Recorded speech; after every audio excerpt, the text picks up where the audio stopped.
Bom, então vamos lá.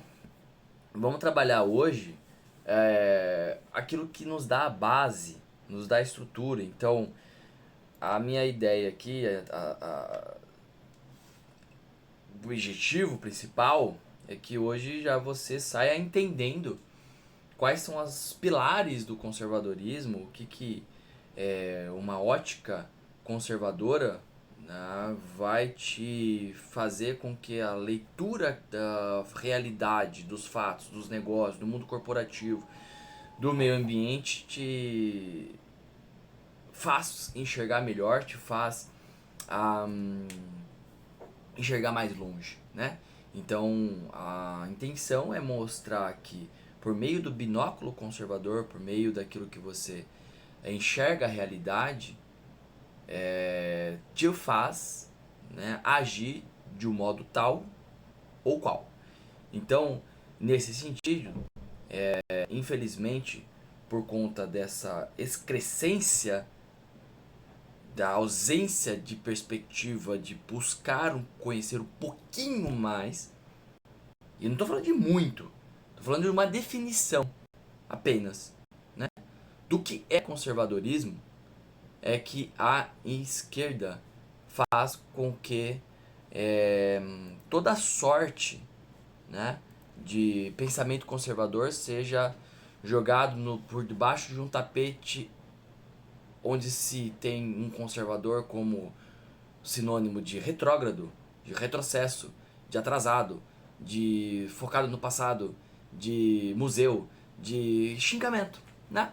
Então, infelizmente, é, é um nível tão grande de ignorância que você não consegue nem chamar de burrice. Porque a burrice, ela geralmente ela tá ligada ao fato de você tentar interpretar algo, ler algo, entender algo, ver algo, e quando você percebe algo, você é estúpido a ponto de interpretar de uma maneira oposta àquilo que quer dizer. Então isso é burrice, né? Não é nesse nível que tá, é no nível abaixo. É de uma ausência completa, uma ignorância, ou seja, tapadeira 100% de algo que você não está vendo e você julga a partir dos moldes que você utopicamente cria na mente. Então é um nível muito pior do que a burrice, né? Então a burrice, ela ainda você tem uma chance de você, olha só, você está interpretando mal a realidade, deixa eu passar meu ponto de vista, né? Então não chega nesse nível, infelizmente. Uh, Oakeshott, Oakeshott, né? É um Michael Oakeshott. Ele traz a melhor definição de conservadorismo, né? O que é conservadorismo? Vou colocar agora aqui, né? O que é conservadorismo para o Oakeshott? É a melhor definição, né, que a gente tem até hoje, até os dias de hoje, como uma melhor contextualização, né, possível aqui do saber conservador. Olha só o que ele diz. Vamos lá. Ser conservador é, pois, preferir o familiar ao estranho, o que já foi tentado, né, a experimentar, o fato ao mistério, o concreto ao possível, o limitado ao infinito. Ah, só um instante.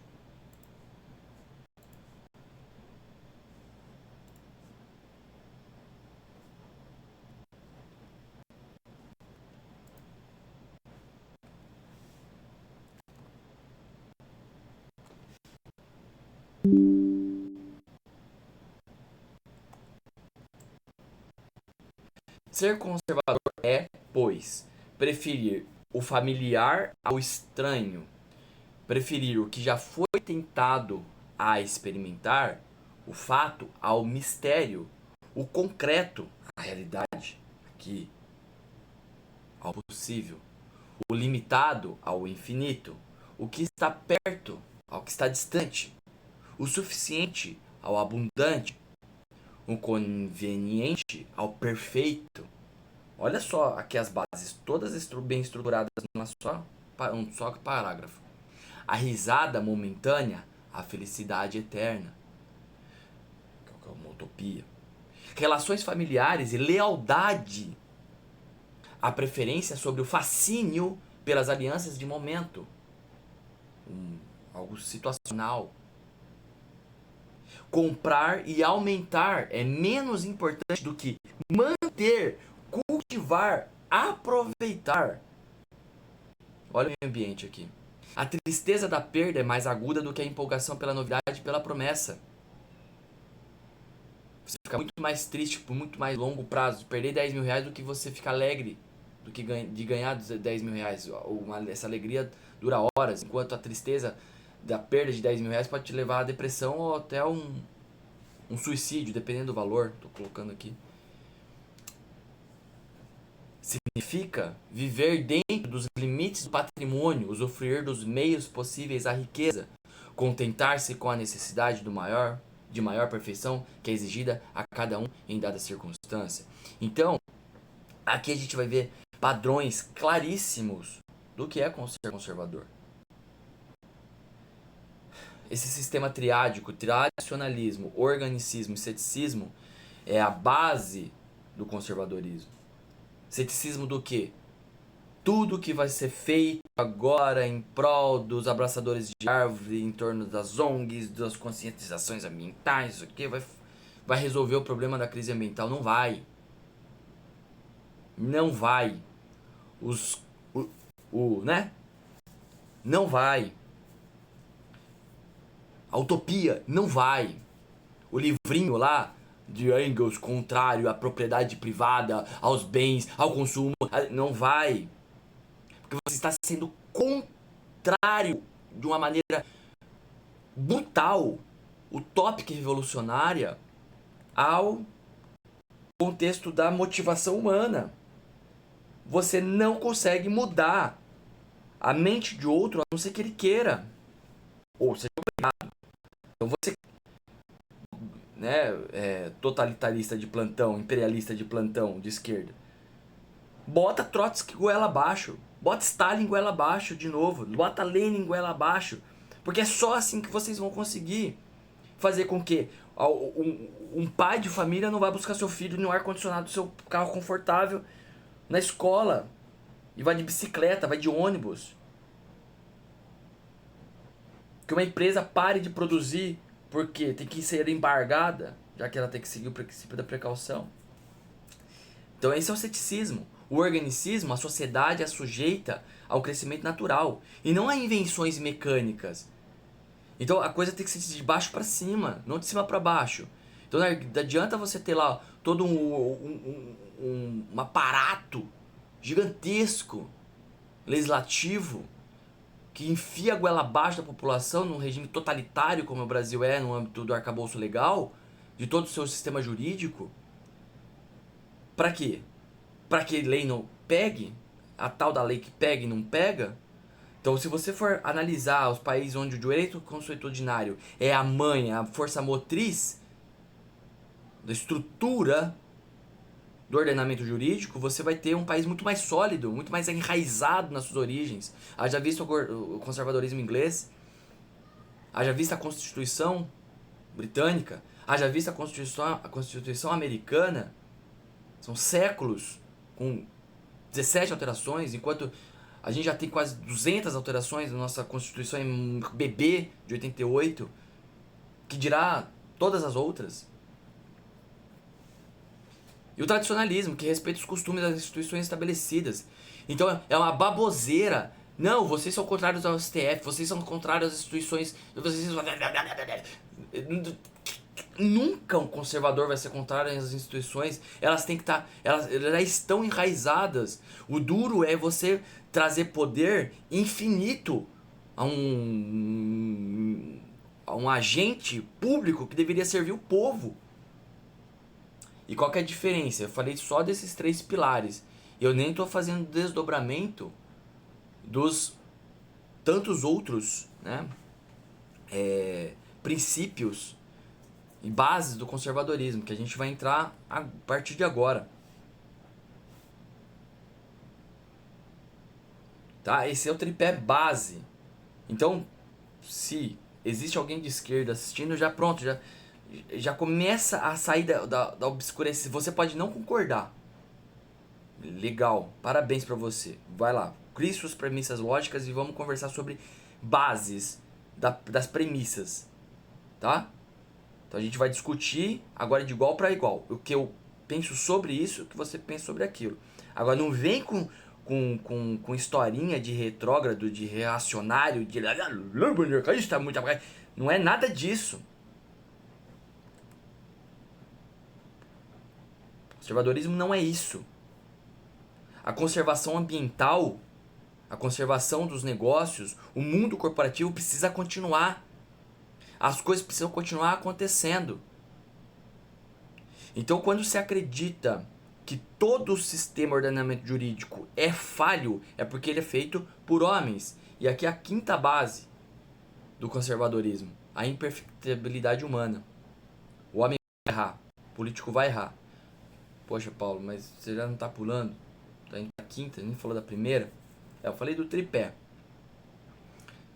Mas se você quiser notar aí, então vamos lá. Prudência, organicismo, tradicionalismo, ceticismo político, imperfectabilidade humana, ordem transcendente, ordem imanente e autoridade. Provavelmente você não vai escutar tão facilmente por aí isso. Porque as pessoas não têm ideia de quais são os princípios do conservadorismo. Então, quando a gente está falando de prudência, a gente já teve um vídeo aqui no canal, vocês podem assistir, sobre a Froneses em Aristóteles. É, por exemplo, um projeto de lei.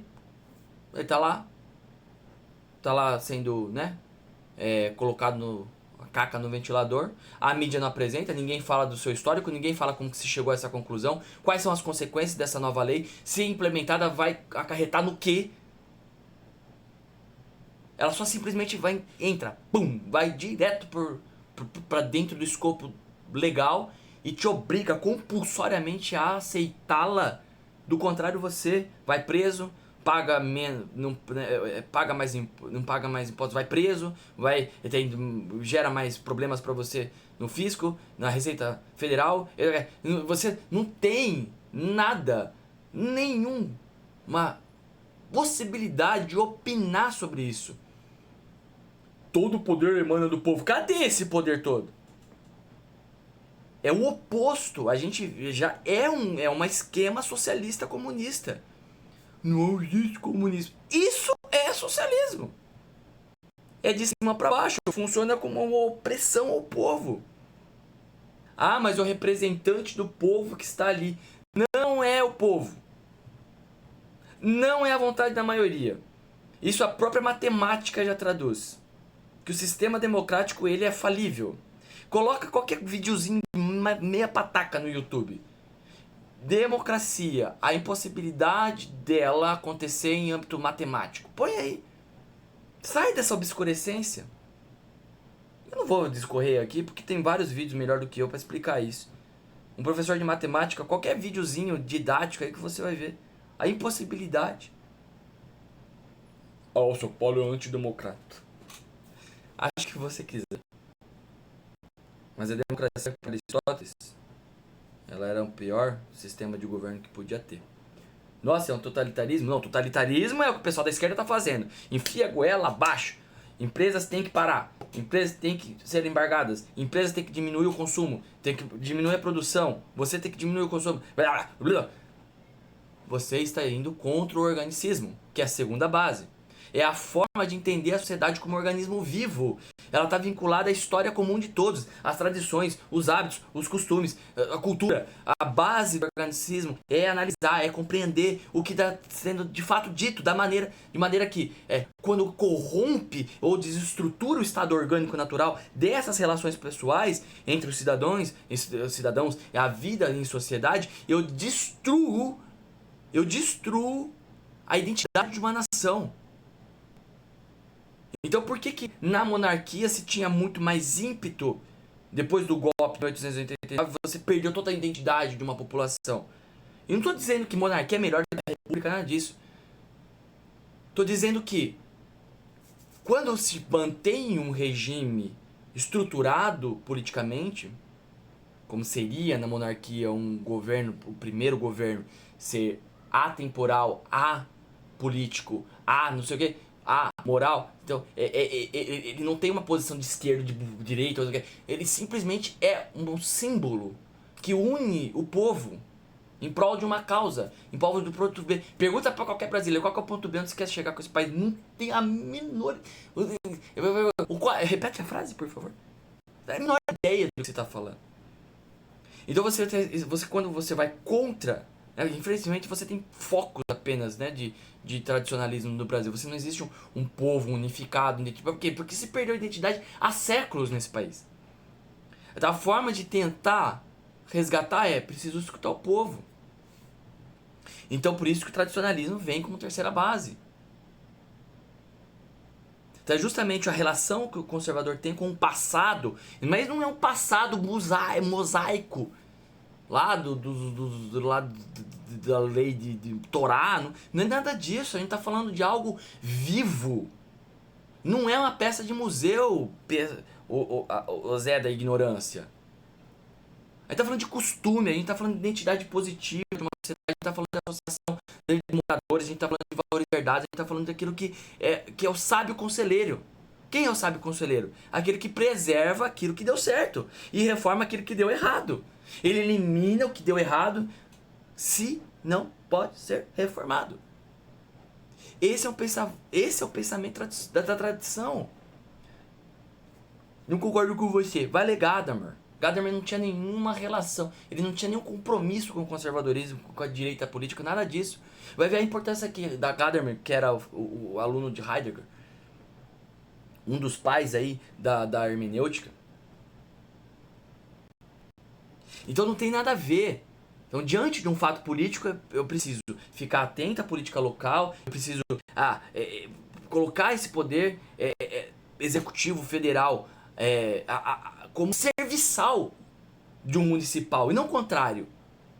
Então quando a gente está falando de algo aqui, de baixo para cima, aí você consegue atingir a sociedade local para que ela preserve, para que ela entenda o papel dela no âmbito global, para que as indústrias, que as empresas regionais, elas entendam que por meio desse tipo de benefício ou isenção fiscal, eu tenho força para peitar as instituições federais. Quanto mais forte forem as instituições federais, mais fracos vão ser os poderes locais. Isso enfraquece a sociedade. E é isso que a esquerda não entende.